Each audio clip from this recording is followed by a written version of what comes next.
Headline News, I'm David Goodnow. Jubilation abounds across much of America. Midwesterners officially welcomed the new year in a half hour ago.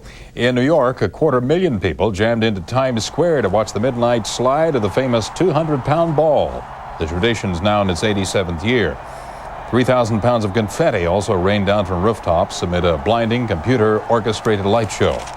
In Atlanta, the dropping of a big peach rang in the new year. Many revelers also celebrated at alcohol-free First Night Gala, which featured art displays and performances.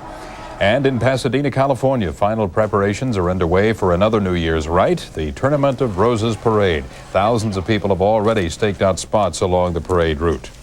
Overseas, 90,000 partygoers in London met up at midnight in Trafalgar Square. Police had urged crowds to stay away from the popular gathering spot after 42 people were injured last year.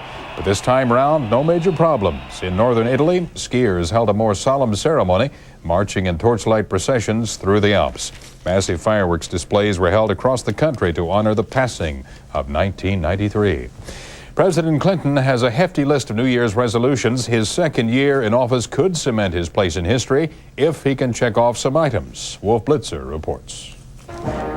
Officials say 1994 will see Mr. Clinton focus on the micro or more detailed matters that he staked his presidency on, a comprehensive health care reform package that would provide benefits for all Americans, a crime bill that would get 100,000 new police officers on the nation's streets and strengthen gun control, including a ban on assault weapons, a welfare reform package that would limit benefits to only 2 years for most recipients, part of a campaign to force them to work, an education and training bill that would help Americans get better, higher-wage jobs.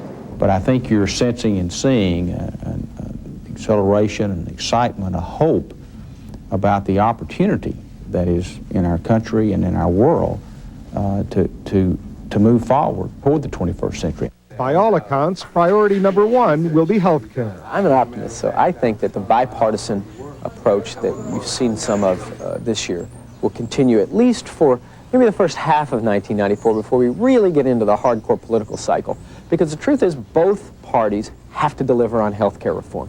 Still, many Republicans and even some moderate Democrats